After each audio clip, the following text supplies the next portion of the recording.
Hey there, have you ever wondered how people actually build wealth through property? You hear these buzzwords getting thrown around all the time: cash flow, equity, appreciation, rental yields. And honestly, it can all sound incredibly confusing. Well, welcome to this explainer. Our goal today is to completely demystify these concepts and break down the whole world of real estate investing into clear, manageable pieces. So let's tackle the elephant in the room right away. Is real estate just for millionaires? Let's address this psychological barrier head on. The truth is, absolutely not. You do not need to be rich or have decades of experience to start understanding how this works. Grasping these basics today is going to empower you to make much smarter financial decisions for your future, totally regardless of your starting point. Okay, let's dive into this. Here is our roadmap for today. We're going to cover Real Estate 101, how investors make money, market jargon, steps to your first property, and finally, avoiding common mistakes. Section 1, Real Estate 101. What exactly is real estate? At its most foundational level, it simply means land and absolutely anything permanently attached to it. Think about the rule of contrast here. Unlike intangible assets, like a stock portfolio or cryptocurrency, real estate is tangible, it's physical. It fulfills our most basic, undeniable human needs: a place to live, a place to work, a place to shop, and a place to store goods. Because it serves these everyday needs, it's remained one of the world's most robust and valuable asset classes for centuries. Now, property generally divides into four major categories. First up, we have residential, which covers single-family homes, apartments, and duplexes. Then there's commercial, like office buildings, hotels, and retail malls.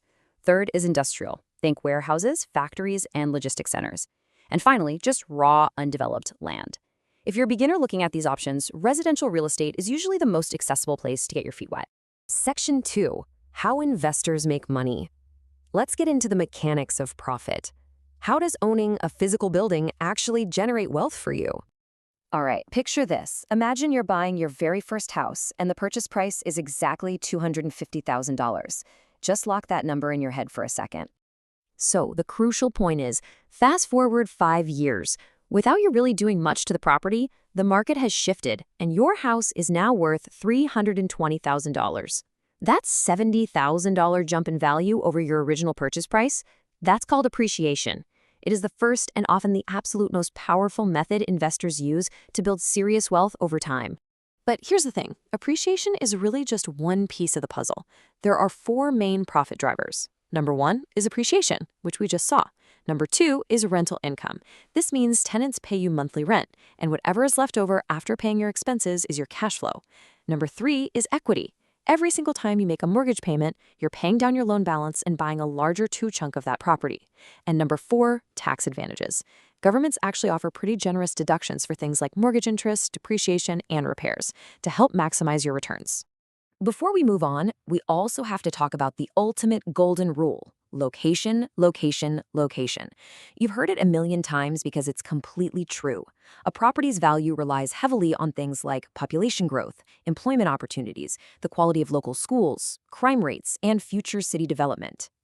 A perfectly normal home situated in a fast-growing, highly desirable neighborhood can become extremely valuable over time. Section 3, Mastering the Market Jargon. Think of this as learning a highly useful new language. Once you know these terms, you're going to feel totally empowered when reading articles or talking to professionals. Let's start with the absolute foundation: a mortgage. Simply put, this is just a loan specifically used to purchase real estate. It's the primary financial tool the vast majority of people use to get into the market. Next up is cash flow. This is the income left over after all of your property's operating expenses are paid.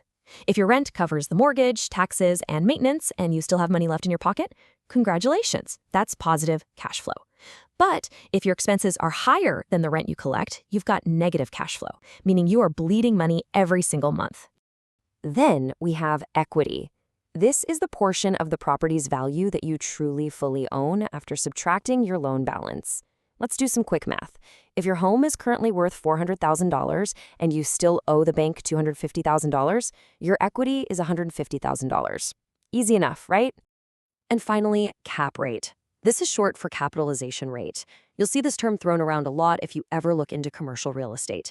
It essentially estimates a property's annual return before any financing costs are factored in.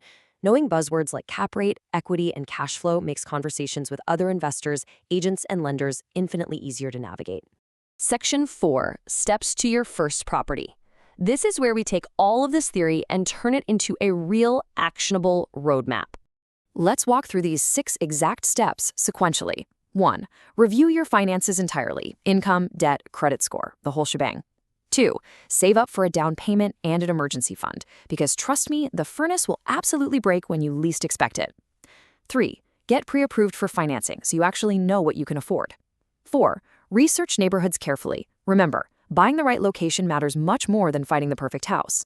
5. Get a professional to inspect the property to uncover any hidden nightmares. And 6. Understand all the costs. You have to budget for property taxes, insurance, and routine maintenance, not just your monthly mortgage payment. Section 5. Avoiding common beginner mistakes. Let's openly discuss the traps new investors fall into so you can avoid making purely emotional decisions with your hard-earned money. Here are the major pitfalls to watch out for. First is buying based on emotions instead of running the hard numbers. Second is completely ignoring ongoing maintenance costs. Third is overestimating how much rent you can realistically charge while simultaneously underestimating how long your property might sit vacant between tenants. Taking on far too much debt is a massive risk, and so is skipping professional property inspections just to save a few bucks up front. But honestly, the biggest pitfall of all is treating real estate like it's a shortcut to instant wealth. It simply isn't. And this brilliantly illustrates a core philosophy here: patience often beats speculation. Real estate is inherently a long-term strategy. The investors who ultimately win are the ones who learn the fundamentals, rely on objective math, avoid rushing into bad deals, and just allow their investments to grow steadily and securely over the years. So, we've covered what real estate is, how it generates profit, the market language, the buying steps, and the biggest traps to avoid, which leads us to our final question. Are you ready to start building long-term wealth? Every single wealthy investor out there started exactly where you are right now, as a beginner looking at the basics. The math is right in front of you. What's your first move going to be?